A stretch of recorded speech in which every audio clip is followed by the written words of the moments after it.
много событий произошли, предшествующего значения. Я рассчитываю, в первую очередь, на то, что мы с самого первого дня работы с вами найдем абсолютно конструктивное победение. И прежде всего это касается реализации тех задач, о которых я уже непосредственно говорил на встрече с президентом перед моим назначением, о чем сказал сейчас Владимир Иванович. Это, безусловно, основные приоритеты, которые стоят перед нами, перед руководителями всех уровней власти. Хотел бы сегодня еще раз акцентировать на некоторых из своего внимания и ваших личных. Во-первых, это что касается непосредственно бюджетной политики. Формирование исполнения бюджета нам необходимо подходить крайне взвешенно, достаточно ответственно. Это тот документ, по которому в ближайший год будет жить республика. Перспективы плана трехлетней должны отражать реальные потребности населения республики, реальные возможности и учет всех рисков.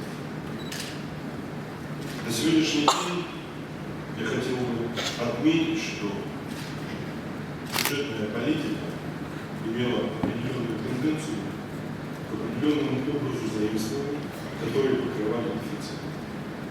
Хочу сказать, что от такой тенденции с учетом резервов и ресурсов региона надо постепенно отходить.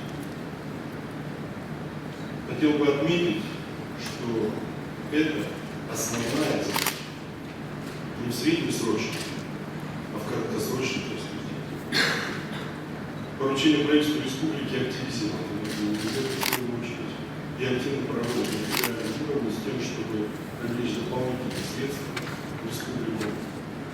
Жду от вас, уважаемые коллеги, в ближайшее время конструктивных предложений.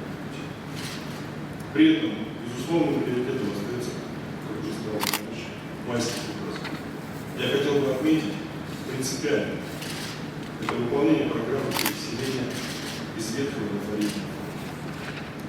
На сегодня в этом отношении в республике, ознакомившись с ситуацией, могу сказать, что очень сложная, я бы сказал, непростая ситуация. Первый этап программы практически сорван. Второй под угрозой. Возникает извечный вопрос, кто виноват и что. Основная работа по переселению завременного жилья, которая сегодня проводится, была передана на муниципальном уровне. И, к сожалению, в этой ситуации, я должен констатировать, не все справились с этой задачей. Республика и федеральный центр выполнили свои обязательства. И были осуществлены соответствующие финансовые ресурсы, переданные на муниципальный уровень для выполнения этой программы. 960 миллионов из федерального, почти 1,5 миллиарда из республиканского бюджета. 1,5 миллиарда средств, которые направлены в республику для выполнения этой задачи. На сегодняшний день вызывает просто недоумение, безответственность некоторых руководителей регионов муниципального образования. Конечно, местные органы власти оказались в определенной сложной ситуации, но тем не менее мы должны, невзирая ни на что, выполнить поставленную задачу. Сегодня существует реальная угроза, я просто обращаю ваше внимание, из-за невыполнения указанной задачи оказаться в ситуации на федеральном уровне. Нам грозит возврат соответствующим образом 214 миллионов рублей. Федеральный бюджет – это помимо того, что мы с вами заплатим соответствующие штрафные санкции. Хотел бы отметить и особо озвучить муниципальное образование, которые не справились с этой задачей. Это городской округ Ухта, это город Сыктывкар, это районы Сыктывкинский, Троице-Печорский, Удорский и Печорный. Здесь присутствует два муниципальных образования, и я призываю задуматься, принять все меры для того, чтобы в кратчайшие сроки начать реальную работу по остановлению. Коллеги, мне не очень приятно с этой трибуны в этот день говорить эти слова. Я вынужден, дабы не раскачивать, приступить к реализации тех задач, которые стоят перед нами. Хотел бы предупредить, хоть это может быть и не совсем правильно в этот день, но если произойдет возврат денег, если мы с вами заплатим штрафные санкции, то все, кто допустил указанную халатность, будут наказаны.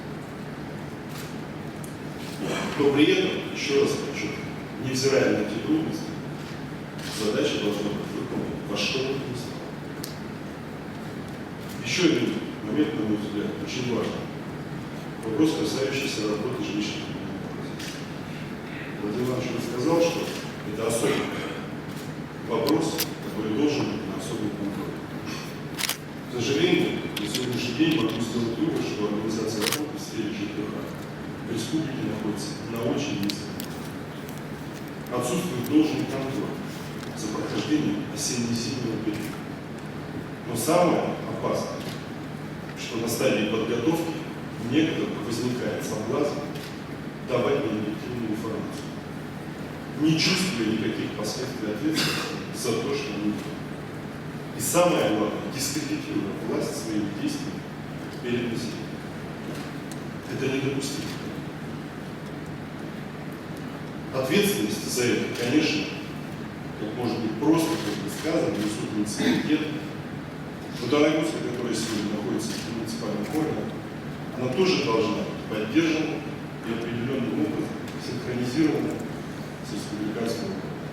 Безусловно, республика будет и впредь помогать в решении сложных и важных задач. Но однако мне хотелось бы подчеркнуть, что тот, кто устраняется от исполнения своих обязанностей и прикрывается реально несуществующими результатами, еще раз подчеркну, реально несуществующими результатами, будет отвечать. С тем, чтобы всем было понятно, что во власть приходит для реализации властных полномочий на благо жителей